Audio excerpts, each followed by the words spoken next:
vamos a hablar del carácter del anticristo, porque eso está aquí profetizado en la Biblia, en la palabra de Dios.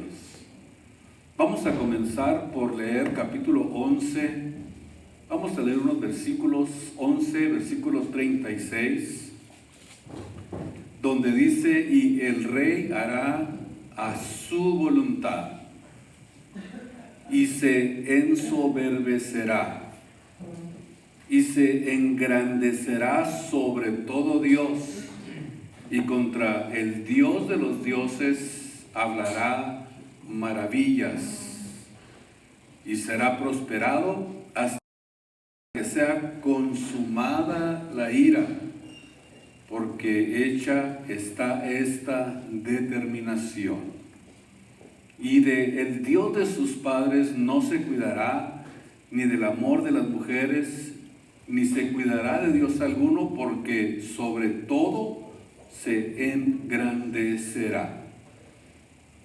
Mas honrará en su lugar al Dios Mausim, Dios que sus padres no conocieron. Honrarálo con oro y plata y piedras preciosas y con cosas de gran precio. Vamos a ver qué podemos descubrir aquí en esta enseñanza, en esta mañana. Tomen sus lugares y vamos a hacer un recordatorio de que estamos estudiando los imperios mundiales profetizados en el capítulo 2 del libro de Daniel. Ya hemos estudiado todos los imperios, los 4 imperios que históricamente ya se cumplieron a través de más de 2600 años, y que ahora estamos enfocándonos, después de haber estudiado el imperio babilónico, el imperio medo-persa, el imperio griego, el imperio romano, y lo único que falta precisamente en la estatua de Nabucodonosor es la última forma de gobierno mundial. ¿Cuál es? Los dedos de los pies de la estatua. Y la última forma de gobierno mundial, de acuerdo a la Biblia, son 10 naciones que se van a unir para hacer un pacto entre palestinos y judíos, que simboliza los 10 dedos de los pies.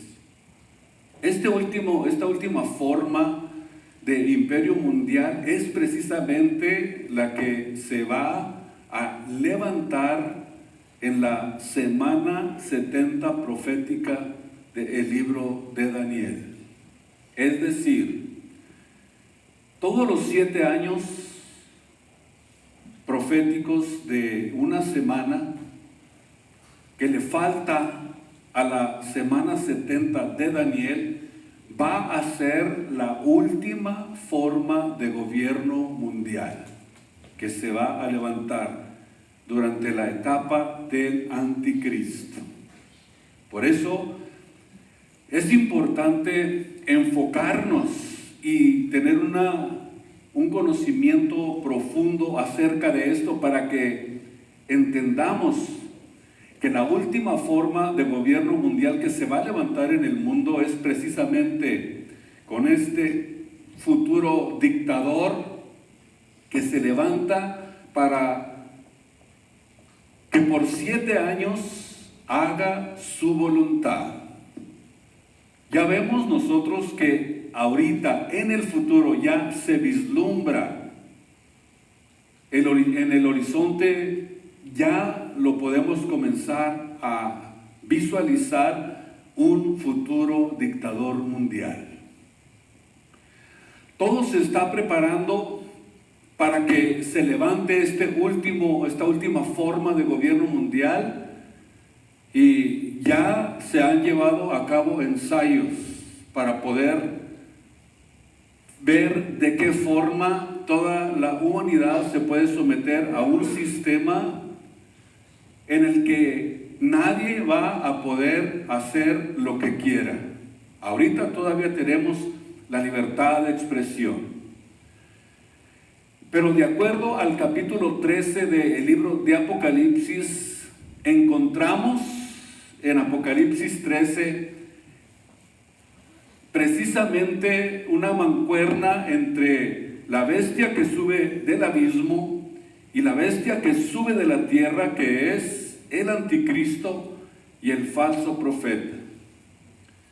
Que si ustedes leen la recta final del capítulo 13 de Apocalipsis, vemos que es precisamente ahí donde se levanta este dictador, donde exige que solamente a él se le adore y que nadie va a poder comprar ni vender con su marca. Que la Biblia dice que es un número que solamente se puede entender con la capacidad y con la sabiduría de Dios. 666 es el número de la bestia. Estas pruebas que han hecho es precisamente con la intención de ir preparando el terreno para que se levante este futuro dictador mundial. Durante la pandemia que pasamos, no eran ni siquiera los gobiernos los que tomaron el control, sino fue ¿quién? La Organización Mundial de la Salud. Ella es la que dictaba lo que se tenía que hacer. Vean ustedes cómo todo se está acomodando perfectamente. Todo esto es precisamente el vislumbre en el futuro de un dictador mundial, un hombre diabólico, de acuerdo a la Biblia. Un hombre despiadado, inteligente, sumamente sabio, pero diabólicamente hablando. Será sanguinario, porque la Biblia le llama el anticristo, el cuerno pequeño, la bestia que sube del abismo de Apocalipsis 13. Y el apóstol Juan es el único que lo menciona como el anticristo en Primera de Juan, capítulo 2, versículo 18. Es interesante que Juan es el único que habla abiertamente acerca de este personaje, y esto es muy importante que nosotros como hijos de Dios lo podamos vislumbrar y que podamos tener esta capacidad y este conocimiento. Noten algo que el apóstol Juan dice cuando dice: hijitos, ya es el último tiempo.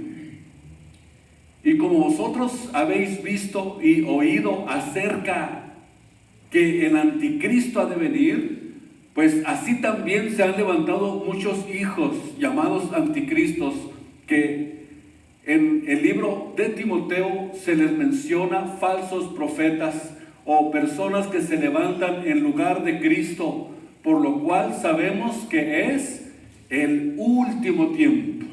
Es decir, es la recta final para que todo concluya precisamente cuando este dictador mundial se levanta. ¿Cuándo comenzó el último tiempo? Si quizás sea la pregunta que podamos tener en nuestras mentes. ¿Cuándo comenzó este tiempo? Precisamente este último tiempo comenzó con la muerte del Mesías. Este periodo desde Cristo a nuestros días es conocido en la Biblia como la dispensación de la gracia, es decir, el último tiempo que le queda a la humanidad para arrepentirse o de plano irse en contra de Cristo. Ahora el apóstol dice que es el último tiempo, y ya desde los tiempos del apóstol Juan, que fue el último de los apóstoles, ya había personas que se estaban levantando en contra de Cristo. Y cualquier persona que se levante en contra de Cristo, de acuerdo a lo que el apóstol Juan nos dice aquí en esta porción, tiene el espíritu del anticristo. Notemos, es muy importante nosotros definir qué es lo que realmente queremos en la vida, si realmente estamos determinados, si realmente estamos perfectamente convencidos de lo que es la salvación, de lo que es servir a Jesucristo.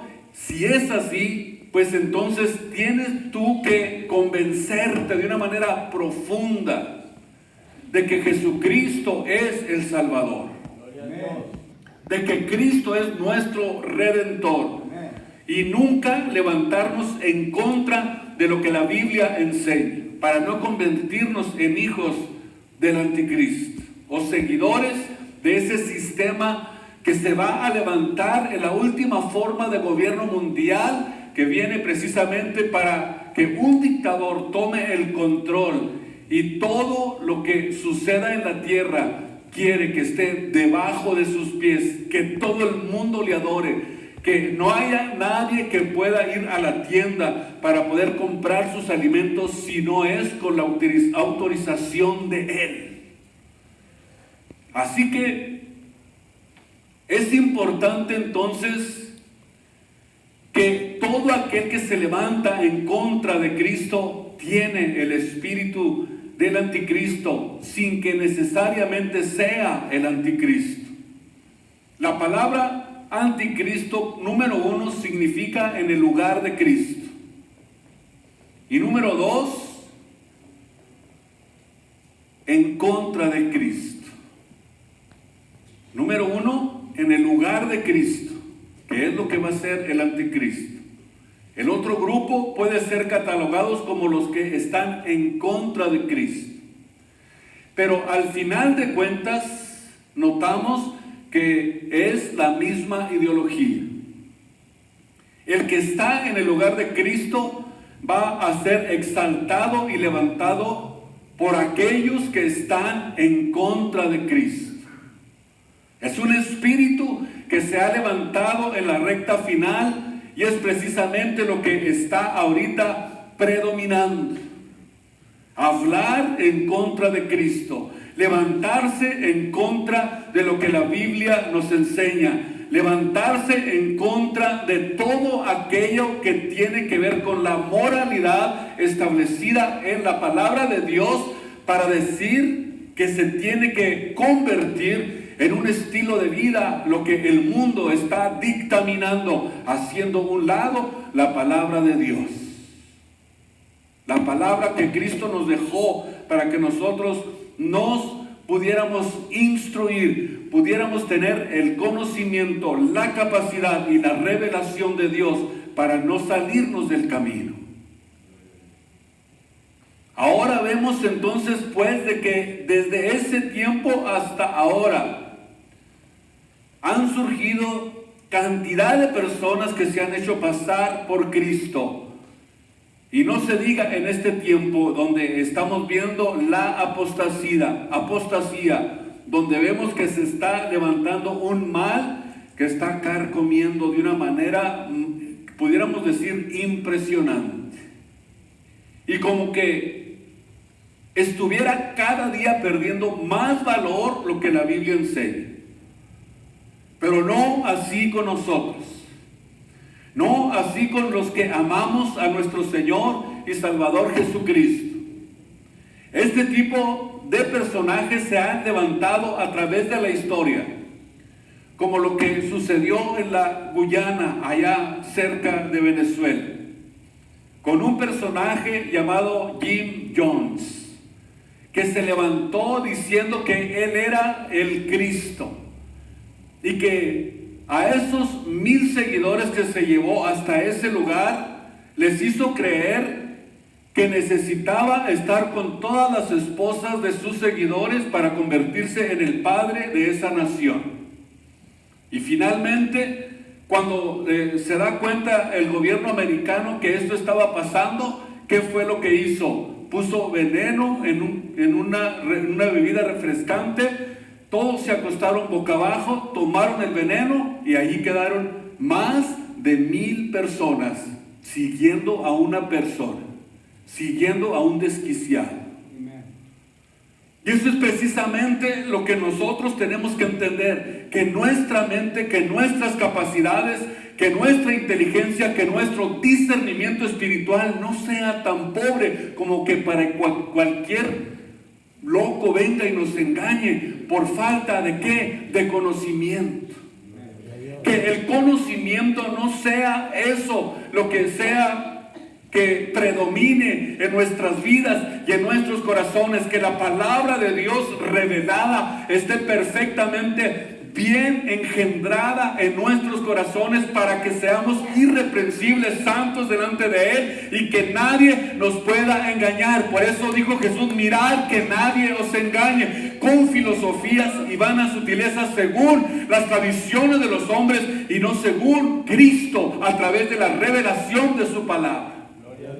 Esto es muy importante, que cada hijo de Dios tenga este conocimiento, que no venga, por ejemplo, David Koresh, el que se encerró allá en Waco, Texas, y nos engañe con tonterías, cuando la Biblia es clara y específica. No así el pueblo de Dios. El pueblo de Dios es un pueblo sabio, es un pueblo entendido, que conoce y entiende lo que la Biblia nos enseña.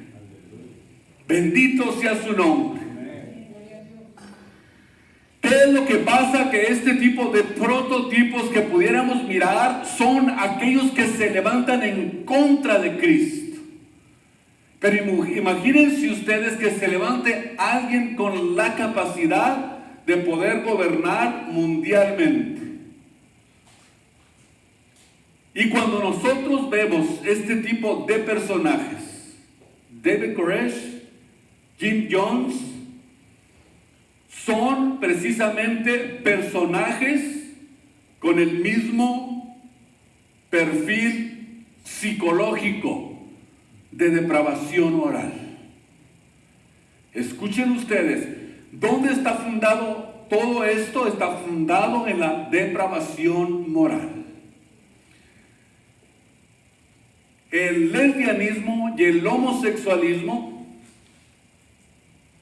y el ateísmo tienen como base fundamental la inmoralidad. Amen. Que no nos digan, que no nos cuenten, porque les mienten. Es mentira sus ideologías, sus pensamientos, sus intenciones. No es cierto. Todo lo que ellos están levantando es precisamente para levantar la depravación moral, porque esa es la base de estas ideologías. Y cuando existe un sistema de depravación moral, siempre se levanta un espíritu de querer controlar a la gente. Es la pura verdad, y aunque parezca difícil de entender, pero la depravación moral es la base para querer controlar a los demás. Y esto es muy importante que lo entendamos. Cuando ustedes oigan ese tipo de personas que quieren apoderarse de sus decisiones, que quieren apoderarse de su estilo de vida, que quieren controlar lo que hacen, que quieren controlar su vida, esa es precisamente la ideología que se levanta para poder querer controlar a la gente, extorsionar a la gente. Porque ese es precisamente el espíritu del anticristo. Alguien que quiera controlar todo lo que haces, todo tu estilo de vida, decirte lo que tienes que hacer, eso significa que vas por el mal camino. Que estás siguiendo a un ¿qué? A un hijo del anticristo. Aunque no necesariamente sea el anticristo, pero tiene ese perfil psicológico de depravación moral. ¿Cómo lo notamos? Porque de acuerdo a lo que acabamos de leer, este hombre no va a tener temor de ningún Dios. Es decir, ni siquiera le va a importar la Virgen María, ni San Martín de Porres, ni le va a importar absolutamente nada. Él va a decir: yo soy Dios. Qué interesante. Él se va a levantar contra todo lo que sea Dios. No, pero mira que la Virgen Morela se apareció en Tepeyac. No me interesa, yo soy Dios. Que la ideología que tienen en el oriente acerca de Alá, el Dios, no importa, yo soy Dios.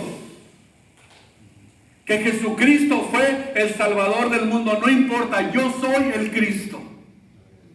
Es interesante ver que este tipo de personaje va a extorsionar, va a controlar con un sistema de depravación moral, porque de acuerdo a la Biblia y de acuerdo a muchos teólogos bíblicos va a ser probablemente un personaje homosexual, porque no le interesa, dice, el amor de las mujeres.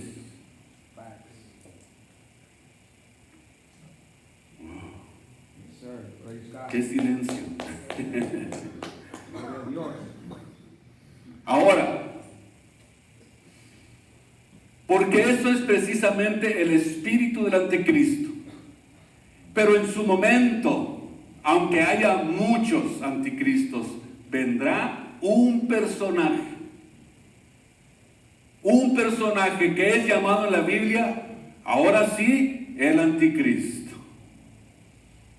Pudiéramos decir que es precisamente la culminación de muchos anticristos, de muchos payasos que se levantan.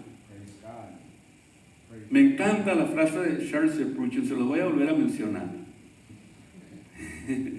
Cuando dijo, esto lo dijo en los años 1500, que llegaría el día que en lugar de haber pastores alimentando ovejas, iba a haber payasos entreteniendo cabras. Dígame usted si no es eso lo que está sucediendo en este tiempo. No va a ser una computadora, no va a ser una organización, será un hombre con una mezcla de ángeles caídos y de seres humanos. Lo mismo que sucedió en el capítulo 6 del libro de Génesis. Cuando los ángeles pervirtieron el ADN, ¿qué es lo que sucede cuando se altera el ADN? Se producen monstruos. Y esta mezcla produjo monstruos de personajes de más de 4 metros de alto, con 6 dedos en cada pie y 6 dedos en cada mano. Por eso, cuando esto sucede, ¿qué hace? Se pervierte el ADN y se corta la reproducción. Y se convierte en una raza híbrida. Siempre que se altere el ADN, establecido en Génesis 1, siempre va a producir una raza híbrida que no puede reproducirse. Daniel 11:36, ¿dónde estamos? Y el rey hará su voluntad, es decir, todos se van a someter a él, va a hacer a su voluntad, se va a ensoberbecer, se va a engrandecer en contra de todo Dios y contra el Dios de dioses, contra el Rey de reyes y Señor de señores. Se va a levantar y va a hablar pestes del sistema de redención establecido por Jesucristo, y lo va a querer implantar él mismo, de acuerdo a lo que estamos estudiando. Esto es precisamente como muchas personas que no lo entienden y que van a ir al infierno. Es decir, que ellos van a hacer su voluntad, su propia voluntad. Si alguien dice, yo no creo que Dios mande a nadie al infierno, yo le digo, exactamente, es cierto, Dios no envía a nadie al infierno, sino que todos los que van a ir al infierno es porque escogieron ir al infierno. Dios no manda a nadie al infierno. Hágase tu voluntad, dijo Jesús, como en el cielo, así también en la tierra. Y si vas a dar al infierno es porque eso es lo que tú escogiste. Por eso yo siempre digo que somos libres de pensar y decidir.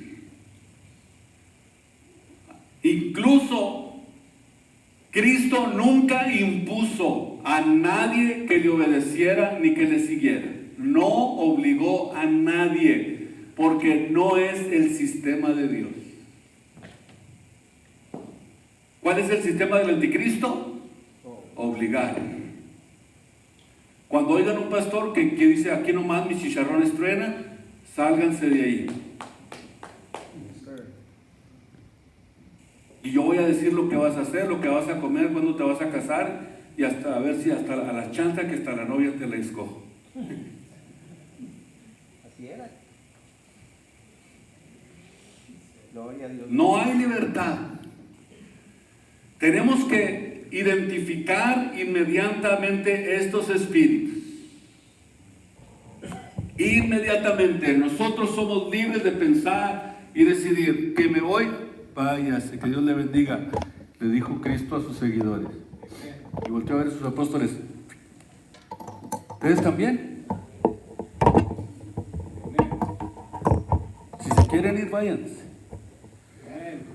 No obligó a nadie Jesús. ¿Verdad que no? Qué interesante es la Biblia. El hombre tiene que servir voluntariamente. No por tristeza, no por obligado, ni porque lo haga por necesidad, sino que Dios ama al que entrega todo voluntariamente. Dios ama, dice la Biblia, ¿qué? Al dador alegre. El que le da a Dios con alegría su vida. El que le da a Dios con alegría su corazón. Que está contento de servir. Que lo hace con amor. Porque es nueva criatura. Porque Cristo ha nacido en su vida y en su corazón. Qué bonito es entender que tenemos que entregar nuestra voluntad a Jesucristo. Así que nosotros tenemos en nosotros un código de conducta que tenemos que descubrir. Un código de conducta en el que tenemos nosotros que entender que está en nosotros un código que nos enseña que robar es malo, que adulterar es malo, que matar es malo. Y es precisamente esta libertad con la que Dios nos crió a cada uno de nosotros. Ahora, este código de conducta que Dios puso en nosotros nos habla de una libertad con la cual Dios nos crió y nos hizo responsables de nuestros actos. Y escúchenme ustedes, aún sin conocer la Biblia. Todos los seres humanos tienen este código de conducta puesto por Dios. Ahora, si los delincuentes no supieran que si delinquen van a ser juzgados, no se esconderían. ¿Qué nos enseña esto? Que el código de conducta puesto en nosotros funciona. Aún sin conocer la Biblia. Si no existiera ese código de conducta, no te esconderías para agarrar algo que no es tuyo. Sin este código de conducta, nosotros no mataríamos simplemente por matar a alguien. Ya sabemos que hay algo que nos va a juzgar. Y si todo esto no fuera juzgado, si los delitos no fueran juzgados aquí en la tierra, imagínense ustedes cómo sería la tierra. Pero ¿sabían que hay un grupo que se está levantando donde no quieren ni que haya policía en la tierra. Estos ya son cínicos, ¿no? Puede llegarse a ese grado donde no queremos policía. Imagínense si no existieran las leyes civiles. Si no hubiera jueces, si no hubiera magistrados, si no hubiera un sistema judicial para regir a la humanidad, ¿cómo sería la humanidad? Imagínense cuando venimos nosotros al conocimiento de la palabra de Dios y que alguien dijera, pues yo puedo elegir lo que es bueno y lo que es malo. No, Señor, el hombre no tiene esa capacidad. Cuando nosotros venimos a la Biblia, entendemos que hay una justicia divina, un Dios que va a juzgar el pecado. Las personas mencionadas por Juan como el espíritu del anticristo son personas que rechazaron a Cristo sin importarles lo que Él hizo en la cruz del Calvario, y ellos que hacen su voluntad. Pero cuando venimos al cristianismo, nos allegamos a un Dios todopoderoso que nos enseña cómo debemos buscarle, y nos dio sus mandamientos como una regla para que aprendiéramos a servirle. Él es el que ha determinado lo que es bueno y lo que es malo en los 10 mandamientos. Pudiéramos decir que es el decálogo de Dios mencionado en la Biblia para que nosotros nos ajustemos al sistema de Dios para no ser juzgados por Él. Jeremías 10:23. El profeta Jeremías, escuchen lo que escribió: conozco, oh mi Señor, que el hombre no es señor de su camino. El hombre no es el Señor que puede ordenar su camino, aunque se crea el hombre más sabio y más inteligente, o el macho más macho que existe sobre la tierra, ni de el hombre poner en orden sus pasos. El hombre no es dueño de su vida. El hombre no tiene dominio sobre su destino. Porque la Biblia dice que para gloria mía los crié, los formé y los hice. Y cuando me entrego a Él, ya no es mi voluntad, sino sea hecha tu voluntad. Si realmente te entregaste a Jesucristo, tienes que hacer la voluntad de Dios, no hacer lo que te dé la gana. Salmo 37:23. Qué interesante lo que el salmista escribió. ¿Por quién son ordenados los pasos del hombre? Por Dios. Y Él es el que aprueba o desaprueba nuestro caminar con Él. Para eso tenemos el código de conducta establecido por Dios, el código de conducta moral y espiritual establecido por Dios, para que nosotros caminemos de acuerdo a Él. Pero si no quiero caminar como Él dice, entonces estás perdiendo tu tiempo. Si no quieres caminar con Él. El Salmo 23, ¿qué más queremos nosotros? El Señor es mi pastor, nada me faltará. En lugares de dedicados pastos me hará descansar. Junto a aguas de reposo me pastoreará. Imagínense ustedes. El bien y la misericordia me seguirán todos los días de mi vida, y en la casa del Señor moraré por largo tiempo. Eso es el resultado de aprender a caminar con nuestro Dios y Salvador Jesucristo. Perdón. Como por ejemplo María, la madre de Jesús. Ella dijo cuando supo el mensaje que le trajo el ángel. No era cualquier cosa el mensaje que se le había dado a María.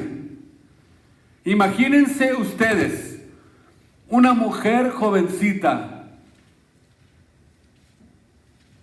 que estaba a punto de casarse, que ya había sido pedida, que se estaba preparando para la boda y resulta encinta. En aquellos tiempos era, ahorita ya es el pan de cada día, pero en aquel tiempo era algo vergonzoso. Ahorita es algo orgulloso. Y es verdad lo que estoy diciendo.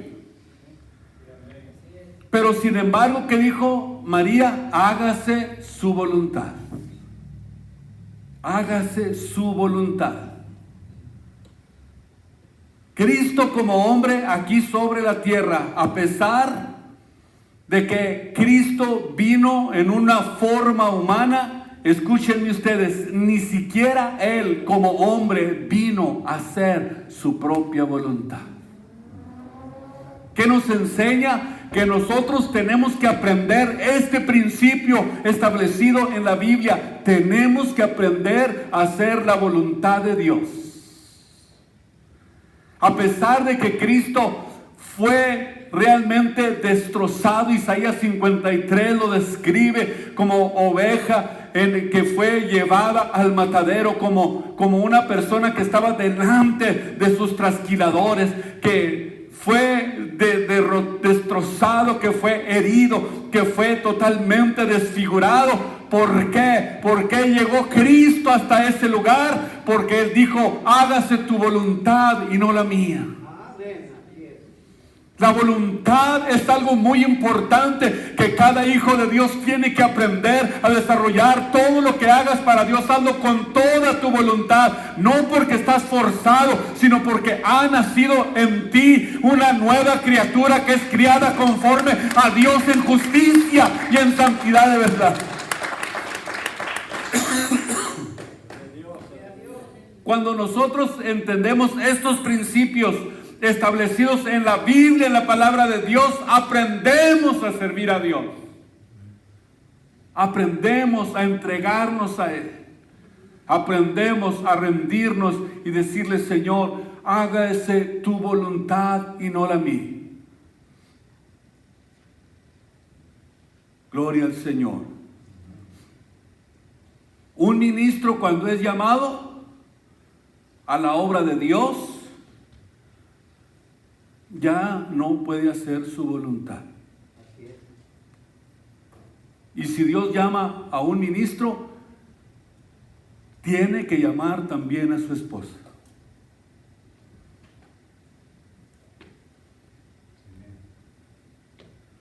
Para que Dios haga la obra. Para que Dios pueda realmente levantar hombres y mujeres que hagan la obra de Dios sin hacer tu voluntad. Hay mucha necesidad de predicar la palabra de Dios. Precisamente ahora que estuve en México me invitaron a administrar en una iglesia donde me dicen, necesitamos un pastor. Y los ministros anidados, llenos de pulgas.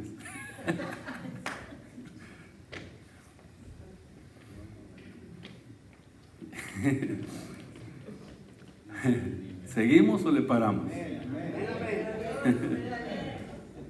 Necesitamos un pastor. Me dicen, véngase a pastorear aquí. Digo, no, yo tengo a mis hijos. Yo tengo mi iglesia, yo tengo mi pastorado, pero sí podemos trabajar con ellos. ¿Verdad que sí? El apóstol Timoteo dijo, Pablo le escribe a Timoteo que serían tiempos muy, muy peligrosos. Muy peligrosos. En 2 de Timoteo 3:1 vamos a descubrir algo. Quiero que, a ver si lo puedes poner, mija, aquí. Mira, vean ustedes. Aquí ya no dice tiempos. ¿Qué dice? Días. Esto es muy interesante notarlo. Si nosotros estamos viendo todo ese tipo de afluencia que se levanta, y que lo estamos viendo proféticamente con nuestros ojos. Ya no es el último tiempo, ¿qué son? Días. Yo creo que estamos en ese tiempo. Por todo lo que estamos viendo, por todo lo que está aconteciendo en el mundo, ya no es tiempo, ya no es el último tiempo, ya son los últimos días. Vamos a echarle todas las ganas en este último tiempo. No se quede nadie atrás. Estamos en los últimos días. Estamos viendo a personas impresionantemente en este tiempo religiosas, que también son demonios. ¿Escucharon? Ahorita hay muchos religiosos, pero también son personas que no han conocido la verdad. Han creído a doctrinas de demonios, como lo tenían ¿quiénes? Los fariseos. Los fariseos estaban muy pulcros por fuera, muy brillantes, muy bonitos, pero Jesús les dijo: vosotros de vuestro padre el diablo sois y hacen su voluntad, aunque se presentaran como que si fueran las personas más honestas del mundo, aparentemente. Y luego allá iban a presentarse delante de la gente: oh no, yo no tomo, yo no fumo, yo soy un angelito caminando. Pero Dios miraba que eran unos religiosos diabólicos. Y cuando nosotros nos levantamos diciendo: oh, yo cuidado conmigo, no como, no fumo, no hago esto, pero juzgo a los demás, con un espíritu de superioridad impresionante. Por eso es que cuando nosotros vemos este tipo de religiosidad, es muy importante entender que se presentan como personas inmaculadas. Yo rezo el rosario todos los días, camino de rodillas 3 cuadras al día. Sí, ¿y qué? ¿De qué te sirve eso? Si no conoces a Cristo, si no conoces el Evangelio, si no has tenido un nuevo nacimiento, ¿de qué te sirve? Necesitamos entender que hacer la voluntad de Dios es quitarnos el disfraz de Satanás, que son las religiones. Y yo no quiero que caigan en la religiosidad, sino que caigan en una verdadera relación íntegra, verdadera, real, orgánica, con el Dios de la Biblia, con el Dios de la palabra de Dios, que aquí no cabe ninguna religión. Aquí no hay religión, sino una relación personal, verdadera y orgánica con Dios.